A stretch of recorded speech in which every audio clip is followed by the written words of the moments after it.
Municipal ఎన్నికల వేళ నిజామాబాద్ కార్పొరేషన్లో కాసుల వర్షం కురుస్తోంది. ఏళ్ల తరబడి పేరుకుపోయిన బకాయిలను ఇప్పుడు నామినేషన్ల కోసం క్యూ కట్టి మరీ చెల్లించారు. ఒక అభ్యర్థి 8,16,00,000 చెల్లించడం హాట్ టాపిక్ గా మారింది. నిజామాబాద్ కార్పొరేషన్ ఖజానా కళకళలాడుతోంది. మున్సిపల్ బరిలో నిలవాలంటే అభ్యర్థులు నో డ్యూస్ సర్టిఫికేట్ సమర్పించాల్సి ఉంది. దీంతో కొద్ది రోజులుగా నో డ్యూస్ సర్టిఫికేట్ కోసం ఆశావహులు తమ పన్ను బకాయిలు చెల్లించేందుకు క్యూ కట్టారు.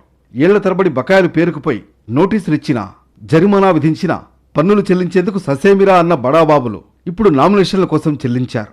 నగరంలోని ఓ డివిజన్ అభ్యర్థి ఏకంగా 8,16,65,000 ఆస్తి పన్ను బకాయి చెల్లించడం చర్చనీయాంశంగా మారింది. మున్సిపల్ బరిలో నిలవాలంటే అభ్యర్థులు ఖచ్చితంగా నో డ్యూస్ సర్టిఫికేట్ సమర్పించాలి.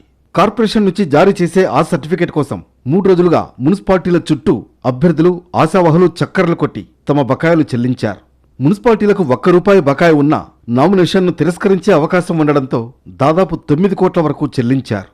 నామినేషన్ వేయాలంటే మున్సిపల్ కార్పొరేషన్కు ఎలాంటి డ్యూస్ అనేది కంటెస్ట్ చేసే క్యాండిడేట్కు ఉండకూడదు. అందులో భాగంగా మనకు ఇక్కడికి వచ్చి దరఖాస్తు చేయడం జరుగుతుంది. వాళ్ళు ప్రాపర్టీ ట్యాక్స్ అయితే ఏమి, వాటర్ ట్యాక్స్ అయితే ఏమి, తర్వాత ఇంకా ఏదైనా బిజినెస్ ఉంది, ట్రేడ్ లైసెన్స్ అయితే ఏమి, అందులో ఎలాంటి డ్యూ ఇప్పుడు లేటెస్ట్ ఈ రోజు వరకు ఎలాంటి డ్యూ మున్సిపాలిటీకి ఉండకూడదు. అవన్నీ వెరిఫై చేసేసేసి ఎలాంటి డ్యూస్ లేవని అంటే మనం ఎన్ఓసి ఇస్తాము. ఎన్ఓసి అనేది నామినేషన్లో మ్యాండేటరీగా ఉన్నటువంటి విషయం.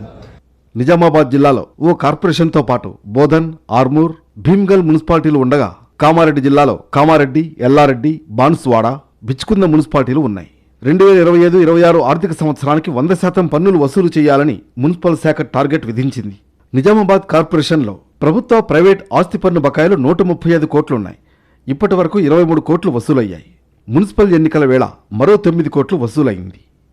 మున్సిపల్ ఎన్నికల్లో ప్రధాన పార్టీల అభ్యర్థులతో పాటు స్వతంత్రులు పెద్ద సంఖ్యలో బరిలో నిలిచారు. దీంతో పన్నులు సైతం భారీగా వసూలయ్యాయి.